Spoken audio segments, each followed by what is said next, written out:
Assalamualaikum warahmatullahi wabarakatuh. Di sini kita akan mempresentasikan tugas besar aplikasi perancangan perangkat lunak dan kita di sini mengangkat judul Sistem Informasi Manajemen Gudang Sayur. Semuanya selamat siang. Nama saya Gus Nikiano dengan NIM akhir 101 dan rekan-rekan saya dengan Julius Stefanus Saiban dengan NIM akhirnya 097, Diki Bagas Putra 116, dan Arli Maulana 118. Dan hari ini saya akan membagikan proyek yang sangat menarik dan relevan dengan kehidupan nyata, yaitu sistem informasi manajemen gudang sayur. Dalam proyek ini merupakan hasil dari analisis mendalam dan rancangan teliti yang kami lakukan selama beberapa minggu. Kami di sini akan membahas bagaimana teknologi itu bisa membantu atau mengubah cara kerja gudang sayur yang masih manual menjadi lebih modern dan efisien. Oleh karena itu, langsung saja kita mulai perjalanan ini dengan melihat apa yang akan kita bahas hari ini.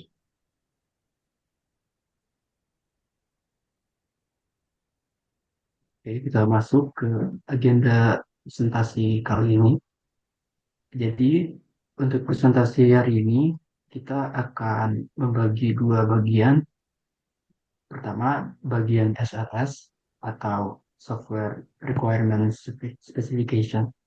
Di sini kita akan bahas apa sih kebutuhan sistem ini sebenarnya,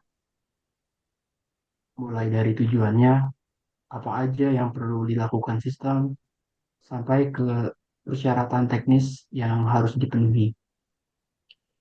Kedua, bagian SDD atau Software Design Document. Di bagian ini kita akan lihat bagaimana sistem ini dirancang dari sisi teknis. Arsitektur apa yang dipilih, teknologi apa yang digunakan, bagaimana database-nya, dan seperti apa interface-nya untuk pengguna. Jadi, contohnya gampang ya. Pertama, kita tahu apa yang mau dibuat. Kemudian kedua, kita lihat gimana cara membuatnya. Oke, berikutnya kita masuk ke slide berikutnya. Tujuan sistem. Baik, sebelum kita bahas lebih dalam, penting untuk kita pahami kenapa sistem ini dibangun, apa masalahnya. Jadi, ceritanya, gudang sayur itu di lapangan masih pakai cara lama. Semua mencatat di kertas. Akibatnya, data sering kacau, hitung-hitungan pembayaran ke petani sering tidak akurat, laporan untuk pemilik gudang susah dibuat, dan proses semuanya jadi lambat.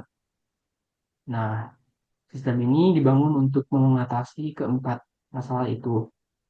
Kami fokus pada empat pilar utama. Pertama, otomatisasi, yaitu supaya penerimaan sayur dari petani bisa tercatat otomatis, nggak perlu manual lagi.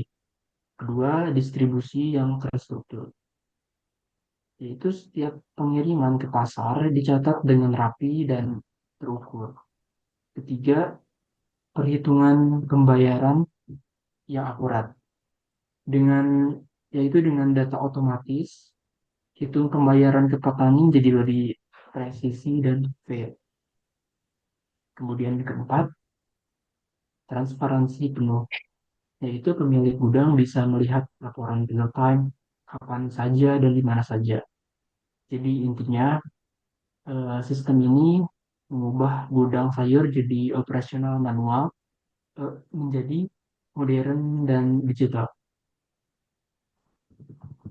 Slide selanjutnya.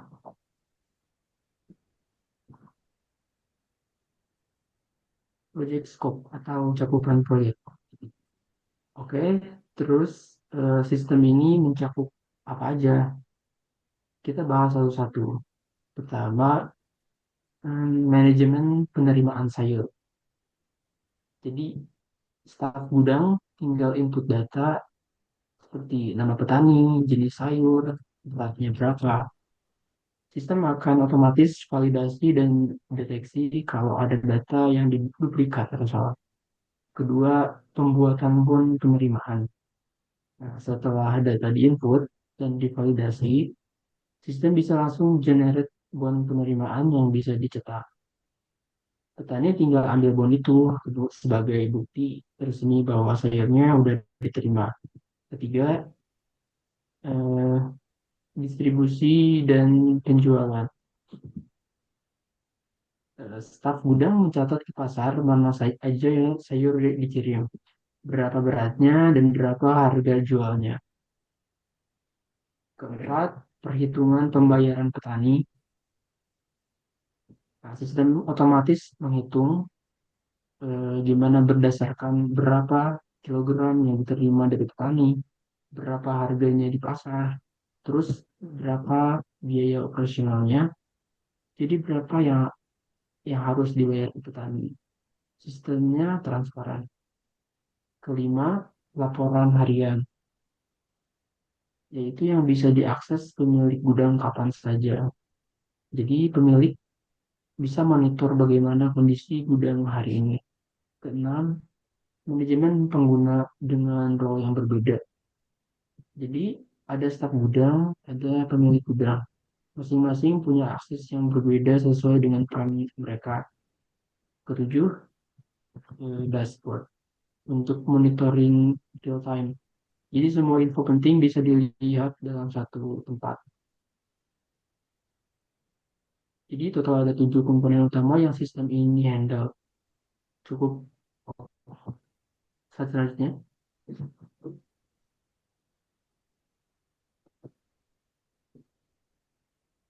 User classes dan karakteristik atau pengguna sistem. Sekarang kita bahas siapa aja yang akan pakai sistem ini. Ada dua tipe pengguna utama. Yang pertama adalah staf gudang. Ini adalah orang-orang yang bekerja sehari-hari di gudang. Mereka punya tanggung jawab untuk input data, penerimaan sayur saat petani datang, kemudian cetak bon penerimaan untuk bukti. Kalau ada masalah, kesalahan data, lakukan rekonsiliasi untuk koreksi, kemudian catat distribusi ke pasar dan harga jualnya, dan lihat histori pembayaran yang sudah dilakukan. Basically, staf gudang adalah operator utama sistem ini. Mereka yang paling sering pakai aplikasi ini. Yang kedua, pemilik gudang. Ini adalah bos atau decision maker di gudang.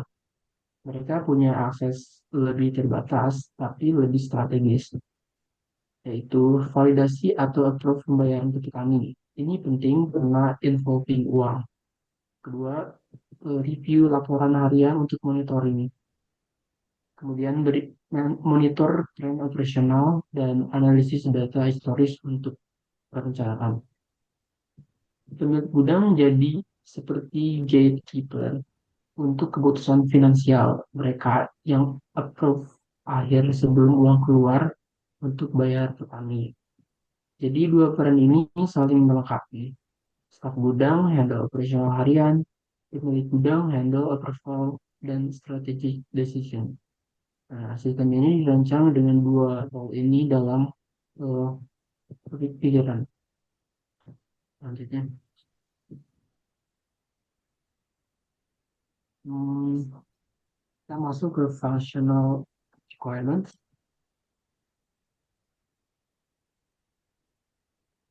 Oke, sekarang kita masuk ke detail functional requirement. Jadi ini adalah daftar apa yang harus sistem lakukan. Ada 10 fitur utama. Eh, yang pertama, login dan autentikasi. Sebelum bisa masuk, pengguna harus login dengan username dan password. Sistem akan pastikan hanya staf gudang dan pemilik gudang yang bisa akses dan akses mereka sesuai dengan role masing-masing. Kedua, pencatatan penerimaan sayur.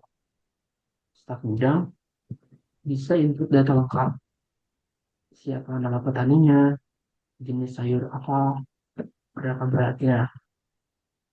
Sistem akan cek apakah data valid atau ada yang duplikasi. Yang ketiga, pembuatan bon penerimaan. Nah, setelah data penerimaan valid, setelah data penerimaan valid, sistem otomatis dibuat bon dengan nomor unit, tanggal, dan semua detail penerimaan. Bon ini bisa dicetak. Yang keempat, rekonsiliasi bon. Kalau ada kesalahan dalam pencatatan, staf bisa melakukan reconciliation atau koreksi data. Ini penting untuk data integrity. Yang kelima, pencatatan distribusi dan penjualan. Staf catat ketika sayur dikirim ke pasar. Nah, ke pasar mana, berapa berat, berapa harganya di pasar. Yang keenam, pencatatan sisa sayur tidak terjual. Ini detail yang sering terlupakan tapi penting. Kalau ada sayur yang tidak terjual, rusak atau expired, harus dicatat. Ini berpengaruh ke perhitungan akhir. Yang ketujuh, kalkulasi pembayaran petani. Sistem otomatis menghitung total yang harus dibayar ke petani berdasarkan berat yang diterima, harga jual di pasar, dikurangi biaya operasional. Kedelapan, validasi pembayaran. Sebelum uang dicairkan, eh, pemilik gudang harus validasi dan approve. Ini jadi quality check terakhir. Sembilan, pencatatan riwayat pembayaran. Nah, itu semua pembayarannya sudah di-approve, dicatat sebagai history, bisa diakses kapan saja untuk audit trail. 10.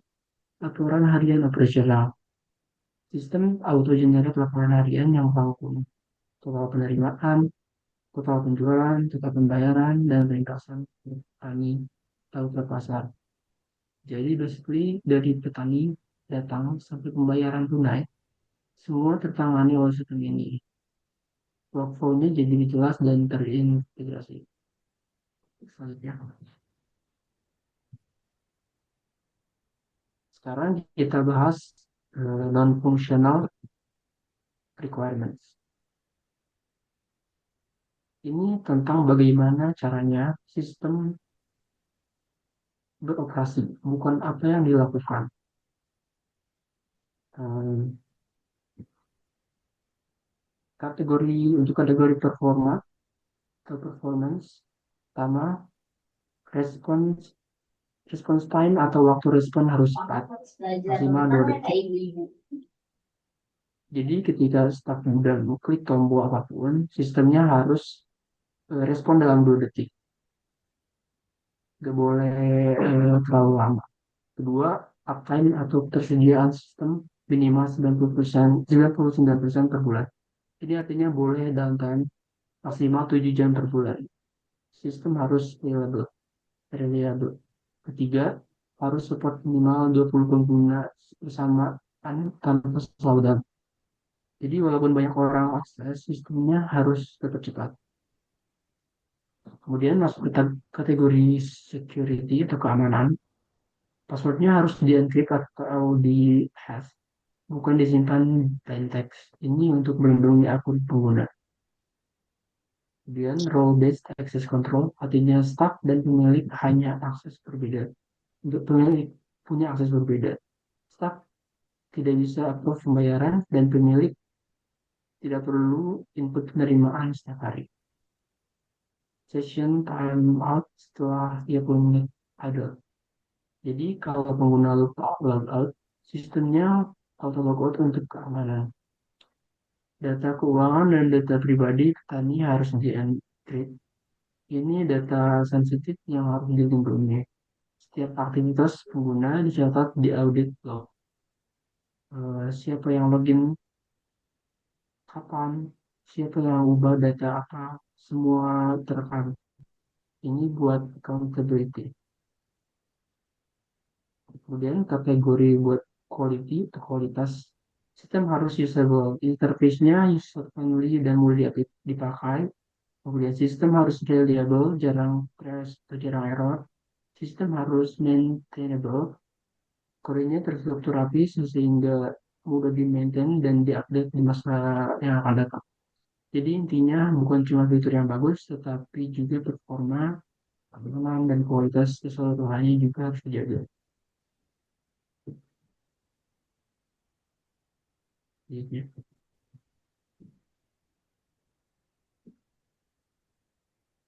Nah, selanjutnya yaitu use case diagram overview, di mana sekarang kita akan lihat gambaran besar dari interaksi antara pengguna dan sistem. Nah, ini di sini ada 9 use case utama. Yang pertama yaitu UC1 untuk login, di mana pengguna masuk dengan username dan password. Lalu yang kedua, itu ada catat penerimaan sayur, di mana staf gudang input data penerimaan. Ini adalah transaksi pertama dalam workflow. Lalu selanjutnya yaitu cetak bond. Nah, setelah penerimaan tercatat, sistem bisa cetak bond. Ini include ke dalam UC2. Nah, lalu selanjutnya yaitu UC4 terkonsiliasi bond. Di mana kalau ada kesalahan, staf bisa memperbaiki data penerimaan tersebut.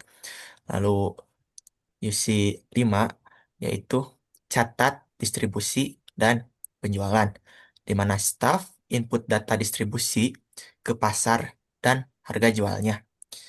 Lalu UC6 yaitu hitung pembayaran, di mana sistem auto calculate pembayaran petani. Nah, ini automisasi yang cukup penting. Lalu selanjutnya yaitu ada UC7, yaitu validasi pembayaran, di mana pemilik gudang mereview dan mengapprove pembayaran sebelum uang keluar. Lalu selanjutnya isi 8, yaitu lihat riwayat pembayaran, di mana staf atau pemilik bisa cek histori pembayaran yang sudah dilakukan.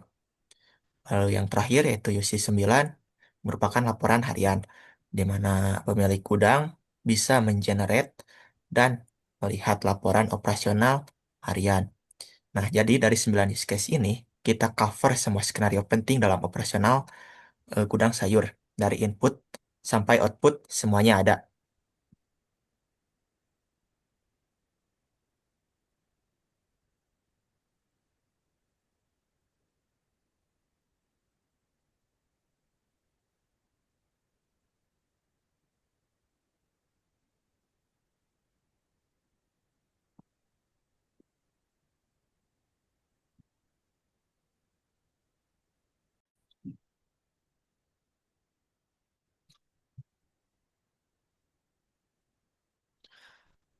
Nah, sekarang kita masuk ke bagian kedua, yaitu SDD atau Software Design Document. Nah, di bagian ini, kita akan melihat gimana sistem ini dirancang dari sisi teknis. Nah, sistem ini menggunakan arsitektur model View Controller atau MVC, yang artinya sistem dibagi menjadi 3 layer, di mana layer pertama, front end atau presentation layer. Nah, ini adalah interface yang pengguna lihat, di mana akan dibangun dengan React.js dan Tailwind CSS. React adalah library JavaScript yang bagus eh, untuk UI interaktif, dan Tailwind adalah framework CSS yang mempiling jadi cepat dan konsisten. Layer kedua yaitu backend atau business logic layer, di mana ini adalah otak dari sistem. Di sini logika bisnis berjalan, dibangun dengan Node.js dan Express.js, di mana Node.js adalah runtime JavaScript yang bisa jalan di server dan Express adalah framework yang membuat API jadi mudah. Lalu selanjutnya itu layer ketiga, database atau data layer, di mana ini adalah jantung dari data supaya redundant dan mudah di query. Nah, alasan di mana dibagi jadi 3 layer karena dengan pemisahan ini front-end developer bisa bekerja secara independen dari end developer. Kode jadi lebih terstruktur dan mudah di-maintain. Nah, jadi jika ada bug, lebih mudah dicari di layer mana. Scalability jadi lebih baik. Jadi arsitektur visi ini adalah best practice dalam software development modern. Selanjutnya, slide selanjutnya.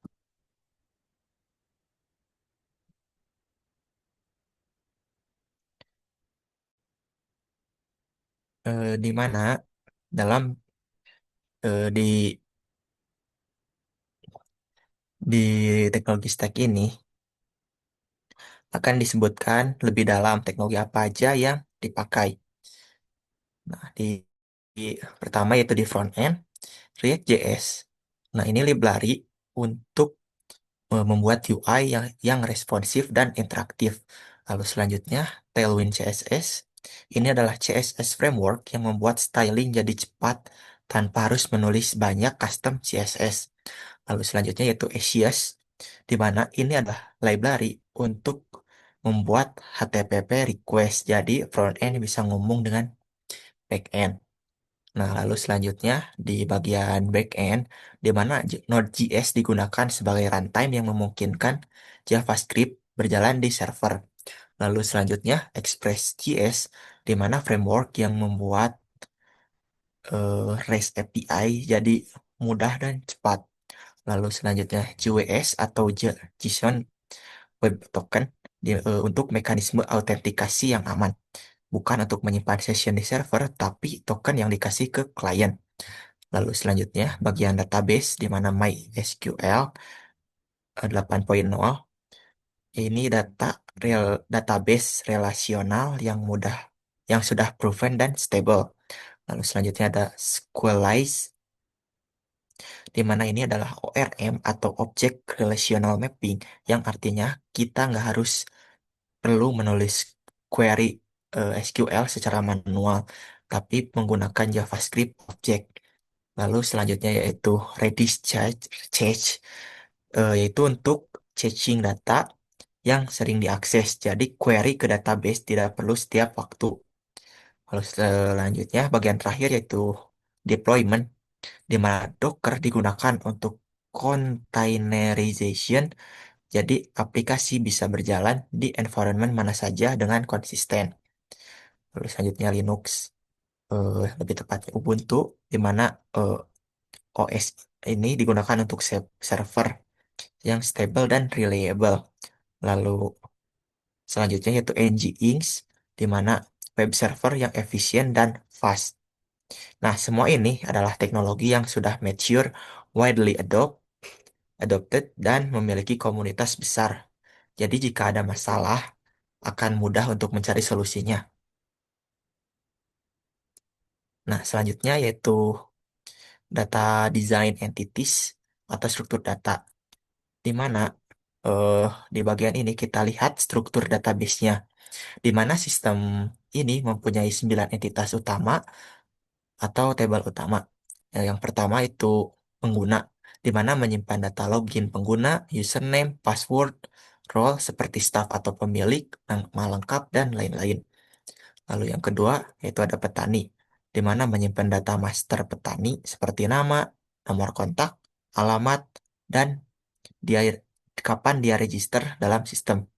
Lalu yang ketiga yaitu penerimaan, di mana ini adalah tabel header penerimaan. Jadi setiap kali ada penerimaan dari satu petani, maka akan ada satu record di tabel ini yang berisi tanggal, total berat, dan status rekonsiliasi. Lalu yang keempat yaitu detail penerimaan, di mana ini adalah detail dari penerimaan, yaitu satu penerima biasa bisa punya multiple detail, misalnya petani A membawa cabai 50 kilo dan terong 30 kilo, maka ada dua record di detail penerimaan ini. Lalu yang selanjutnya yaitu yang kelima, bond penerimaan, di mana tabel ini digunakan untuk menyimpan bond yang sudah dicetak, yang berisi nomor bond, tanggal cetak, dan reference ke penerima.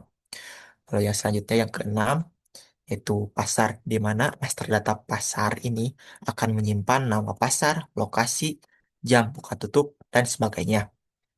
Lalu yang ketujuh, yaitu penjualan, di mana akan menyimpan data distribusi dan penjualan ke pasar. Nah, yang berisi tanggal kirim, pasar tujuan, berat per jenis sayur, dan harga jual aktual dari sayur tersebut.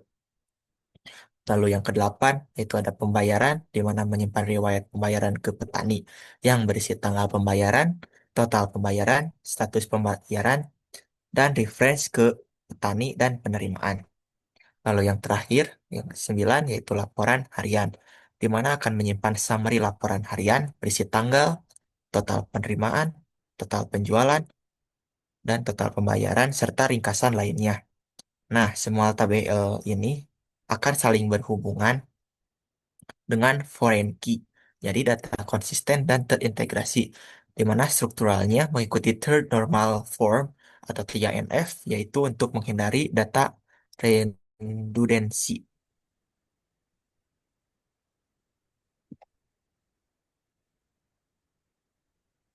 Nah, selanjutnya di sini kita akan masuk ke UI UX design principles, prinsip desain dari UI dan UX. Jadi di sini kita akan membahas desain interface-nya. Ada 6 prinsip utama yang kami pegang, yaitu prinsip pertama, simplicity atau kesederhanaan. Jadi si interface-nya itu harus sesederhana mungkin. Jadi buat usernya itu nggak perlu mikir-mikir lama buat pakai fiturnya. Jadi setiap tombol, setiap field harus jelas sesuai dengan fungsinya. Jadi jangan sampai si usernya itu bakal kebingungan. Lalu kedua ada konsistensi. Jadi dari mulai layout, warna, font harus sama di semua halamannya. Jadi kalau si usernya udah familiar dengan satu halaman, jadi nggak perlu lagi buat adaptasi lagi untuk halaman lainnya. Konsistensi ini juga bikin user dan bikin user experience-nya lebih smooth. Lalu di ketiga itu ada feedback atau umpan balik. Jadi si user tuh harus tahu bahwa aksi mereka itu bakal tercatat. Kalau klik submit harus ada notifikasi data tersimpan atau ada loading bar. Jangan diam doang. Feedback ini tuh penting buat user confidence. Lalu selanjutnya itu ada navigasi. Menu dan navigasi itu harus intuitif dan mudah diakses. User nggak perlu scroll 5 kali buat cari menu yang mereka cari. Di navigation juga harus straightforward. Kelima, ada responsif. Jadi di responsif itu tuh interface-nya harus bisa beradaptasi dengan berbagai ukuran layar kayak mulai dari desktop, tablet, bahkan mobile sekalipun bisa diakses dengan baik. Ini penting karena teknologi sekarang banyak multi-device, jadi nggak cuma ngakses dari komputer atau lain. Nah, keenam tuh ada aksesibilitas. Interface harus dengan aksesibel untuk semua orang, termasuk yang punya kebutuhan khusus kayak kontras color-nya harus bagus, fonts-nya harus readable, harus ada alt text untuk gambar. Ini tentang eksklusif desain juga. Nah, itu tuh adalah 6 prinsip yang kami tekankan supaya sistem itu nggak hanya muncul secara fungsional, tapi juga friendly buat usernya. Jadi menyenangkan untuk dipakai dan mudah untuk dipahami, apalagi untuk adaptasi. Nah, di slide selanjutnya itu ada komponen UI utama.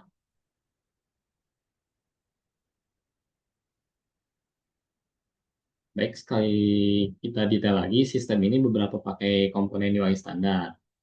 Yang pertama itu kita pakai navigation bar.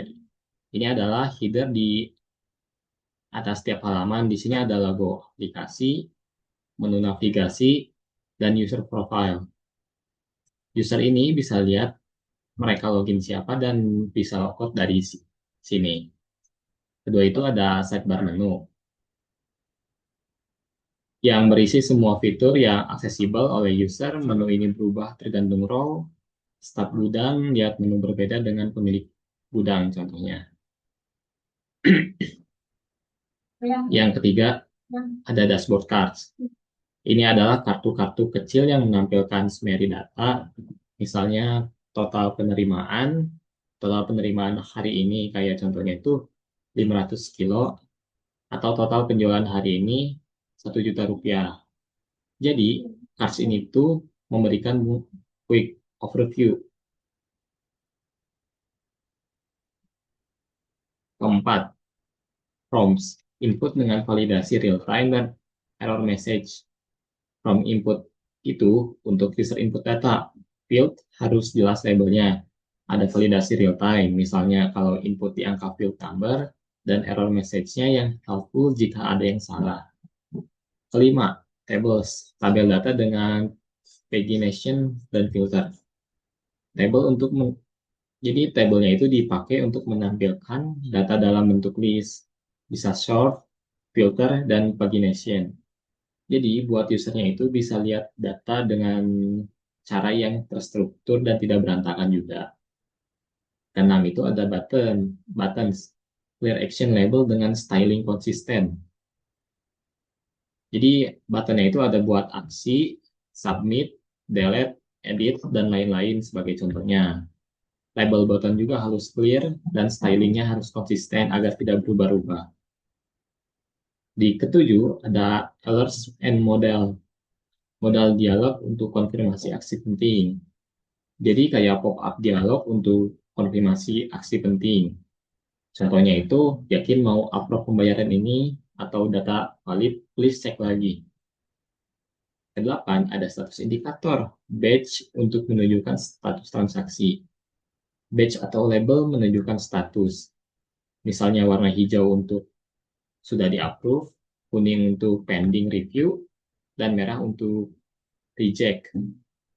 Nah, itu semua adalah komponen yang menciptakan user experience yang kohesif dan friendly.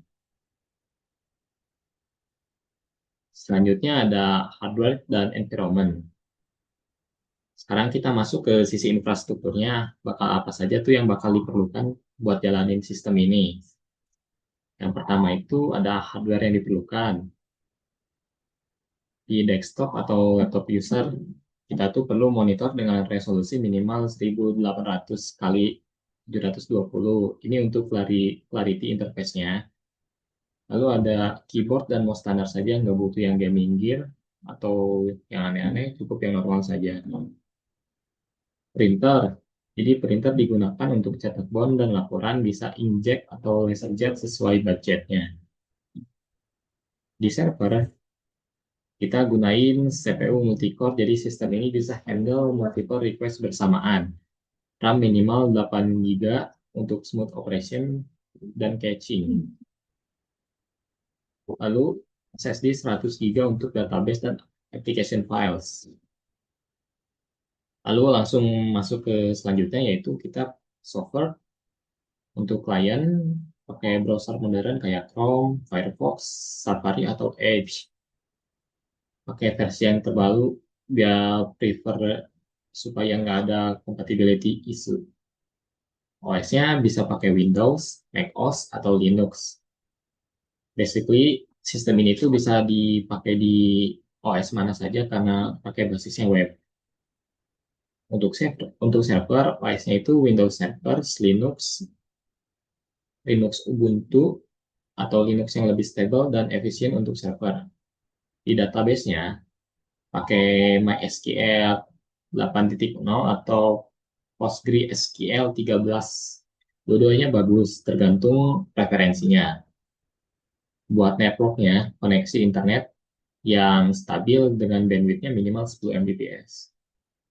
Jadi, environment-nya straightforward dan nggak perlu spek hardware yang terlalu mahal, bisa dijalankan dengan infrared reasonable.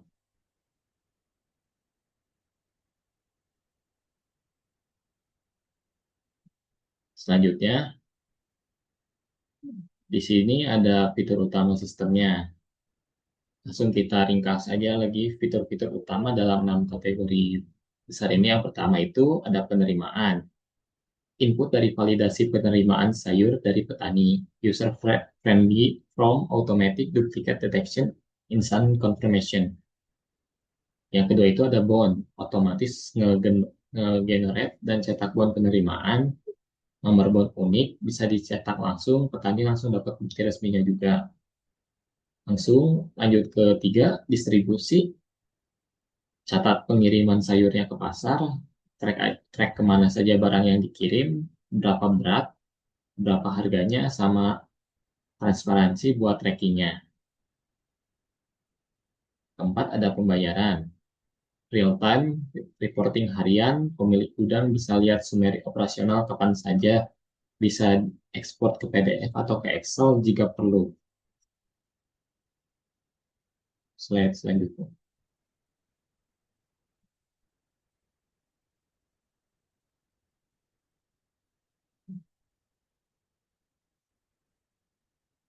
Untuk teman saya, Mas Arli, bisa dilanjut. Ya, selanjutnya masuk ke fase pengembangan. Bentar. Oke, di sini kita akan berbicara tentang timeline yang akan dikerjakan untuk proyek ini, yang dimana fase pertama terdapat requirements and design yang akan dilakukan kurang lebih 2-3 minggu. Pada fase ini akan dilakukan planning dan design. Kita akan melakukan finalisasi requirements, membuat detailed design, database skema, UI mockups, dan lain-lain. Pada fase pertama ini merupakan fondasi awal dari proyek yang akan dibuat. Lalu selanjutnya masuk ke fase kedua. Fase kedua ini merupakan bagian dari front-end development yang akan dilakukan kurang lebih 4 minggu. Di sini developer akan mulai membuat interface menggunakan React.js dan Tailwind sebagai CSS-nya. Mulai dari login page sampai report page.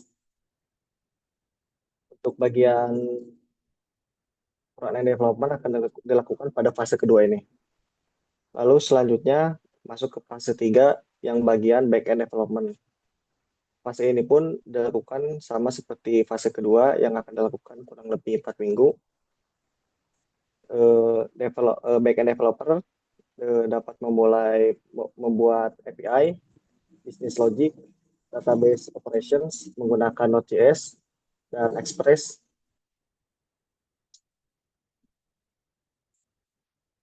Fase antara front-end dan back-end ini bisa dilakukan secara paralel untuk efisiensi. Lalu masuk ke fase keempat, integration dan testing yang dilakukan 2-3 minggu. Pada fase ini, QA team melakukan comprehensive testing, functional testing, integration testing, performance testing, lalu security testing, lalu melakukan bug fix apabila ditemukan. Lalu masuk ke fase terakhir, fase kelima, deployment dan training, yang dilakukan 1-2 minggu.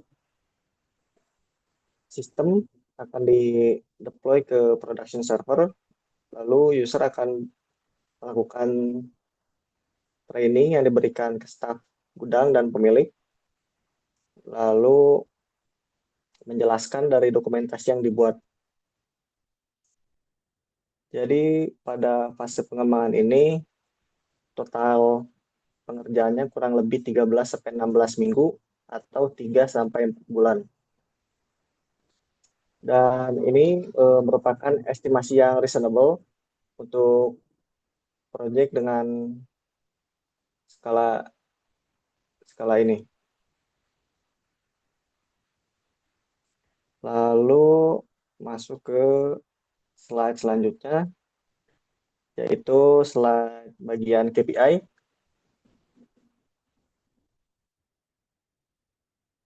Ya, KPI ini atau bisa kepanjangannya metrik keberhasilan sistem. Pada KPI ini terdapat beberapa poin. Yang pertama untuk akurasi data dengan target 99,5%. Untuk mengukur berapa persen data yang diinput ke sistem adalah akurat dan konsisten dengan dokumen fisik atau transaksi real. Di sini target kami di 99,5%, berarti error rate maksimal di sini sekitar 0,5%.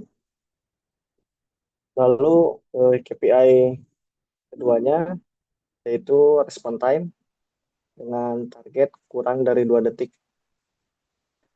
Respon time ini maksudnya untuk setiap aksi yang user lakukan harus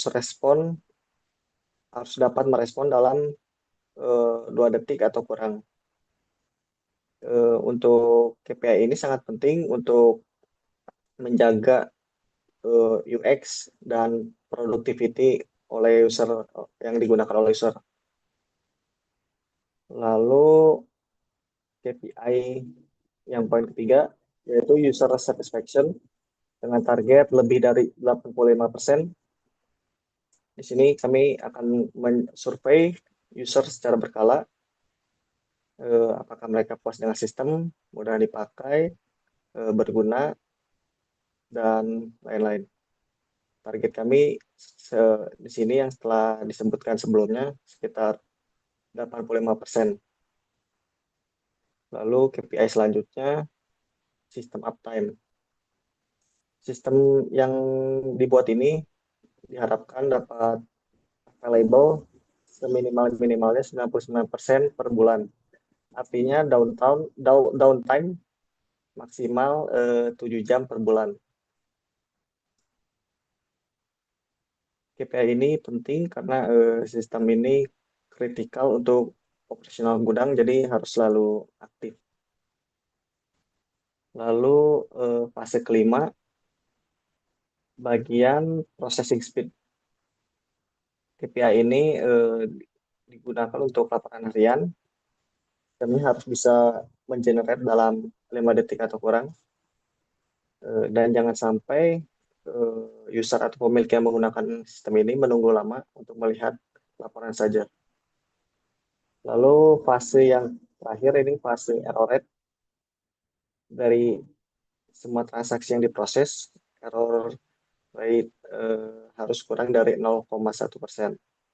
Jadi semisal dari 10.000 transaksi, maksimal yang ada errornya itu 10. Lalu untuk KPI ini kami memonitornya secara berkala. Jika ada yang tidak memenuhi target, kami akan melakukan investigasi dan mengimprove-nya. Lalu masuk ke slide terakhir. Slide kesimpulan dan manfaat sistem. Yang pertama, untuk sistem yang kita buat ini terdapat beberapa benefit. Yang pertama, otomatisasi proses. Banyak proses yang sebelumnya dilakukan secara manual dan sekarang bisa dilakukan secara lebih cepat dan diotomatisasi. Staf gudang tidak perlu lagi menulis catatan secara manual. User dapat atau staf gudang dapat langsung menginputkannya ke sistem, dan ini menghemat waktu tentunya dan energi. Lalu yang kedua, peningkatan akurasi data. Dengan validasi otomatis dan systematic recording, error berkurang drastis dan data menjadi lebih trustworthy. Lalu yang ketiga, di sini benefitnya transparansi rate-nya bisa dikatakan tinggi lah. Karena setiap transaksi tercatat digital dan bisa di-track. Petani bisa tahu kapan penerimaan mereka diproses, kapan sayur mereka terjual, kapan mereka dibayar, dan semua benefit ini dapat membangun trust antara staff dan pemilik gudang. Lalu benefit yang keempat, di sini laporannya secara real time. Pemilik gudang tidak perlu menunggu laporan manual yang butuh waktu berhari-hari.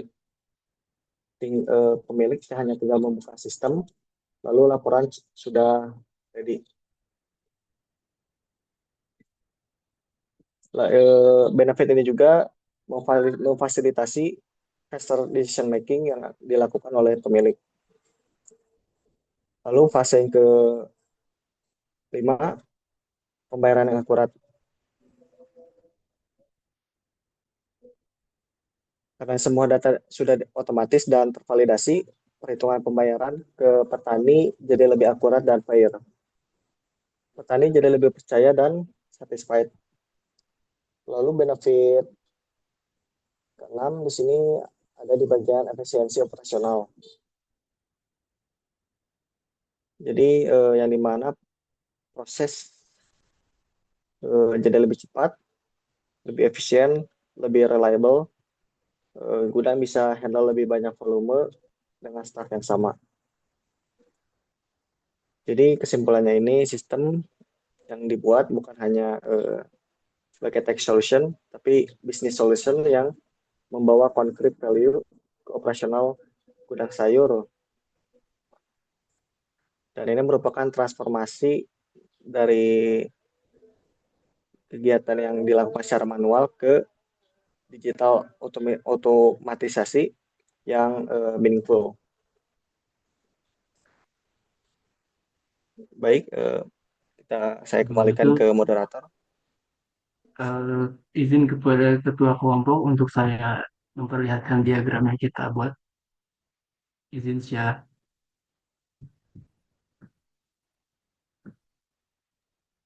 Silakan, Step.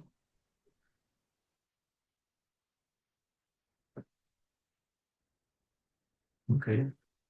Pada ketua kelompok, apakah layar saya yang di share udah terlihat? Sudah terlihat, Step. Oke. Sebelum ke penutup, kita akan memperlihatkan dulu sebentar diagram-diagram yang kita buat. Eh, Pertama untuk ada diagram use case diagram di mana di sini terlihat ada 9 use case, yaitu login, eh, mencatat penerimaan sayur, kemudian mencatat penerimaan, melakukan rekonsiliasi bon, mencatat distribusi dan penjualan, kemudian menghitung pembayaran petani, memvalidasi pembayaran, melihat pembayaran lewat pembayaran, dan melihat laporan harian. Dan selanjutnya, use case scenario. Nah, use case pertama untuk login dan kedua mencatat penerimaan sayur. Kemudian kelas diagram, kita mendefinisikan kelas-kelas eh, seperti pengguna, staf gudang, pemilik gudang, petani, penerimaan, detail penerimaan, kebun penerimaan, penjualan, pembayaran, dan laporan harian. Kemudian selanjutnya seperti diagram-diagram yang lain, seperti sequence diagram, seperti terlihat di gambar, dan kemudian activity diagram, seperti terlihat startnya petani datang menyetor sayur sampai ke sampai ke staf berikan uang tunai ke petani, kemudian sistem update status transaksi dan generate laporan harian. Kemudian diagram selanjutnya seperti state diagram, deployment diagram,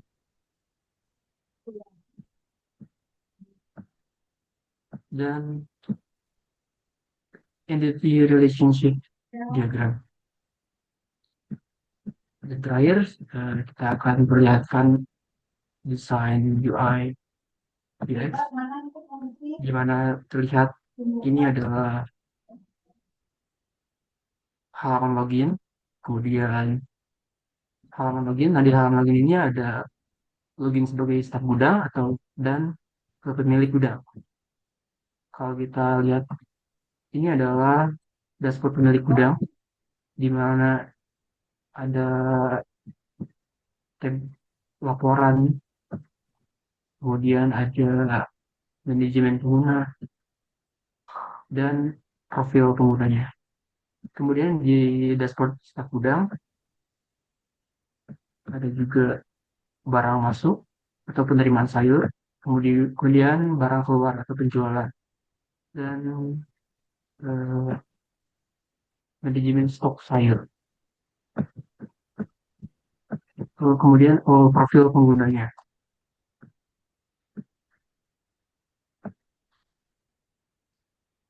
Oke, sekian.